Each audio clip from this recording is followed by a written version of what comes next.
Hello class and welcome to our discussion on business crimes. Today we're going to be taking a look at 6 different types of business crimes. They are embezzlement, shoplifting, fraud, and we're going to take a look at a couple different types of fraud: money laundering, arson, and forgery. Okay, so the first crime that we're going to look at is embezzlement. Now, embezzlement is the taking of property by someone lawfully entrusted with possession and control of that property. Okay, so here we have somebody that was given property owned by somebody else with the expectation that they were going to possess that property and take good care of it. But at the end of the day, the person that was entrusted with the property took it and used it for themselves. Okay, some examples here. A treasurer, okay, this is the person responsible for handling the money. A treasurer of a high school class deposits checks into their own bank account.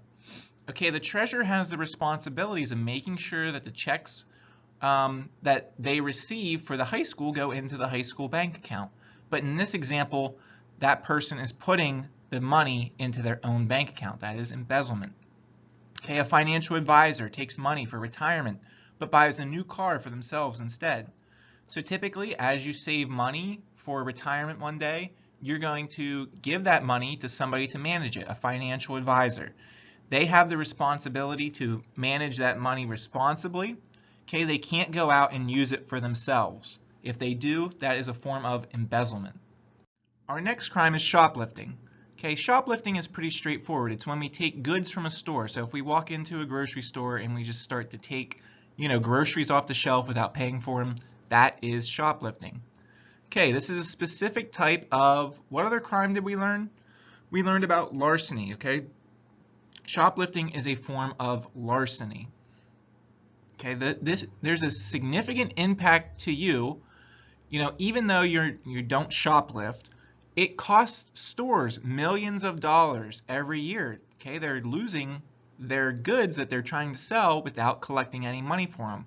Okay, how they make up for that is they have to charge higher prices. Okay, and that reflects the amount that you have to pay for items when you go to the store. Okay, so shoplifting does have a direct impact on everybody. Okay, it's not just the people that shoplift and get caught that are harmed in this process, or the stores that are shoplifted from. It has an indirect consequence for everybody in the form of higher prices.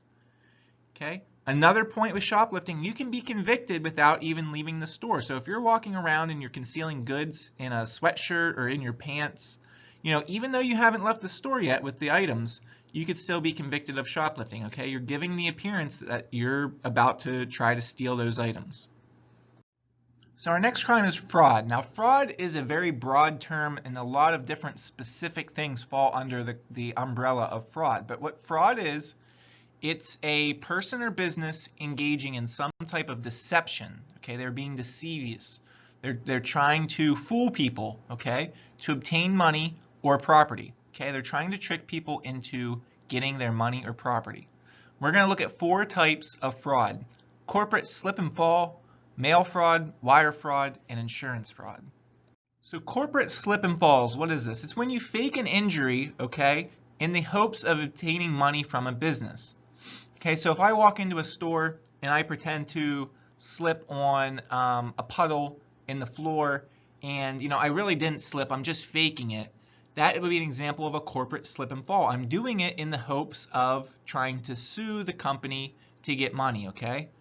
Businesses are responsible for ensuring that their place of business is safe for customers. Okay, businesses do have the responsibility of doing that, but customers also have the responsibility not to fake injuries. Okay, these false claims of injury, they do cost businesses lots of money, okay, which you pay for in the form of higher prices. Okay, remember, this is even though these crimes may not be something that you do or you're a victim of, you do deal with the indirect consequences, often in the form of higher prices. Mail fraud, this is getting a lot of attention recently, okay? This is when somebody uses the United States Postal Service, okay, the people that deliver the mail, in order to try to achieve some sort of fraud, okay, or to trick somebody out of money or property. So an example here would be sending letters to the elderly or old people, informing them that their pension is money that you have set aside that you're going to be paid for your retirement, that these elderly people's pensions are in danger, and asking them to provide personal information to correct the issue. Okay, so there really is no issue with the elderly's pension. It's just that somebody is trying to get their social security number or maybe their bank account information to steal money or property from them. Okay, whenever we have fraud and it goes through the mail, we call it mail fraud. Our next type of fraud is wire fraud. Now, wire fraud is when fraud is committed using a form of electronic communication. Okay, so if it has a text or email, phone call, tweet, Instagram post, those are all examples of electronic communication. So if somebody is using that form of communication to commit fraud, then it would fall under the category of wire fraud. Okay, an example of this, the Nigerian prince scam. Maybe you've seen this before or heard about it. Okay, this is when a supposedly rich Nigerian prince emails people seeking money to provide political protection. Okay, you're going to send the Nigerian prince money to provide the political protection, and then later he's going to pay you back the money with interest. Okay, but there is no Nigerian prince.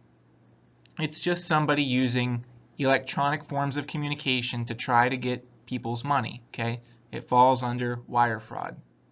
Our last type of fraud is insurance fraud. Now, this is any act that attempts to deceive an insurance company. Okay, once again, this is going to cost you money. If there are people out there trying to deceive the insurance companies need to make that up by charging people higher prices for their insurance premiums. Okay, an example of this would be staging a car accident with a full car of passengers and paying a doctor to report injuries. Okay, you staged the car accident. You made it happen. You jammed as many people in there as you could, and then you pay a doctor to say that they were injured when maybe in reality they weren't. Okay, you're just trying to fraud the insurance company out of paying more money. That is considered insurance fraud.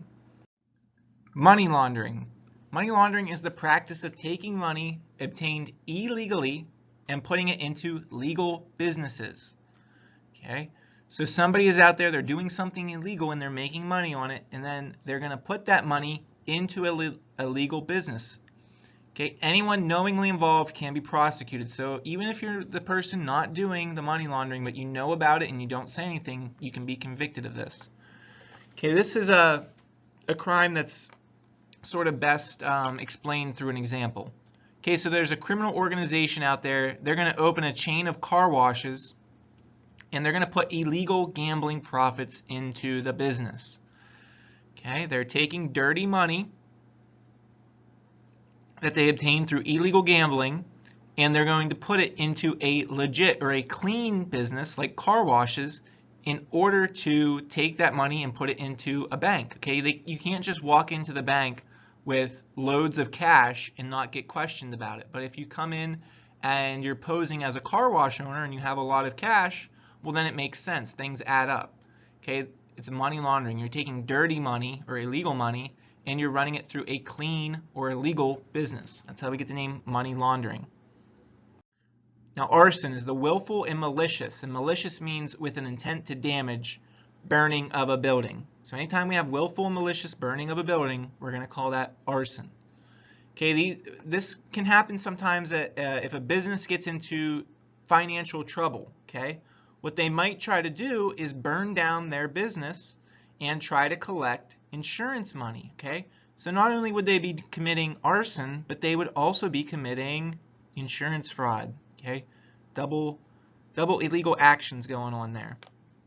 It does happen. Once again, though, arson can cause money, or can cost consumers money, okay, through the form of higher prices. Now, our last business crime is forgery. Forgery is when you place a false or a fake signature onto a document to deceive someone out of property.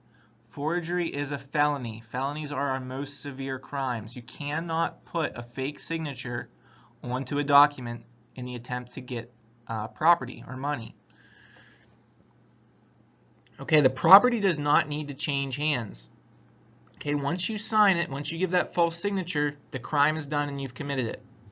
Okay, the example here.